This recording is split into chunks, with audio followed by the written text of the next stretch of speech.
Mishna is a collection of 63 books that comprise the oral law and was assembled nearly 2,000 years ago by the great Rabbi Judah the Prince.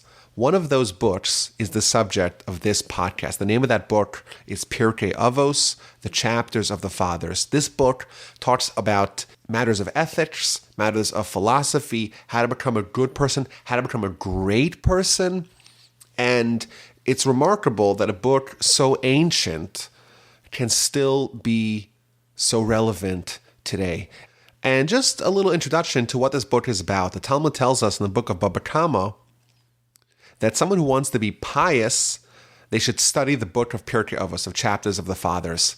Now, Maimonides, he gives an introduction to this book, and he writes that what it means when the Talmud is telling you that if you want to become pious, if you want to become a chassid, you should study the book of Pirkei Avos.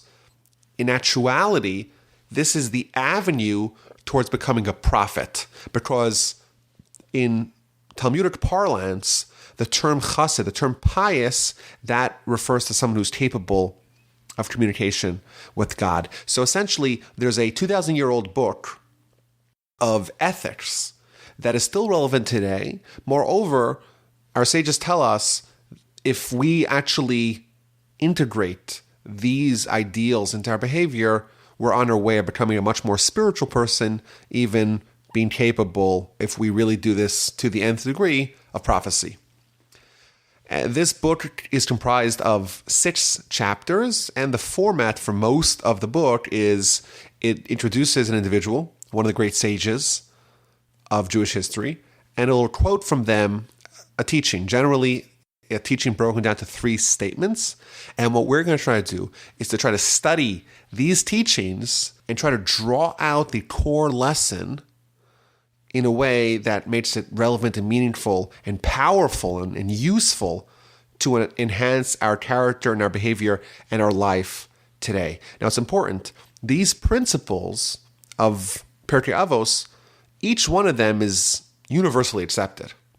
When it's attributed to an individual, it means that this was a common maxim that they often said, but moreover, these were aphorisms that they lived by.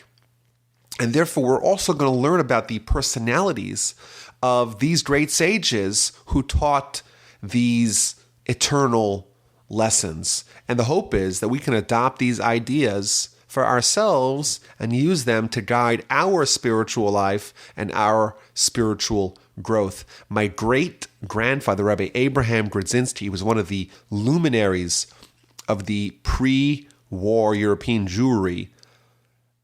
It was said about him that he spent 2 years of his life dedicating himself towards integrating one Mishnah, one lesson from Pirkei Avos into his life.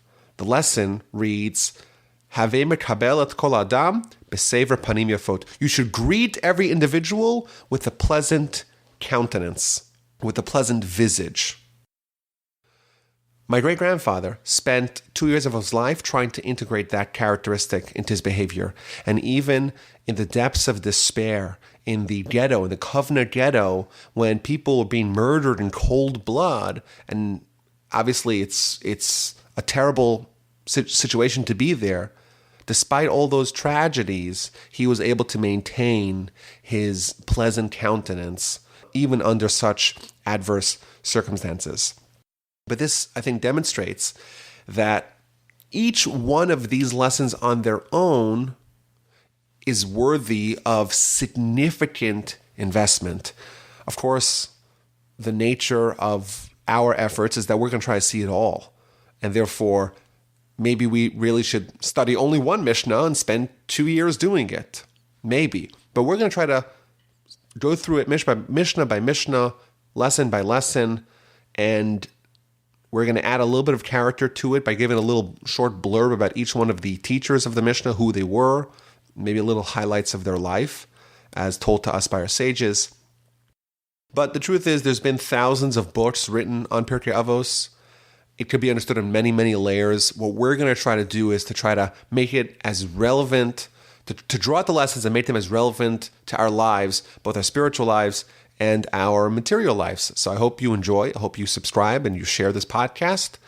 And as always, you can listen to my other podcasts, the Jewish History Podcast, the Parsha Podcast, This Jewish Life, Torah 101, and email me, rabbiwolbe@gmail.com. My name is Rabbi Yaakov Wolbe, and I hope you enjoy.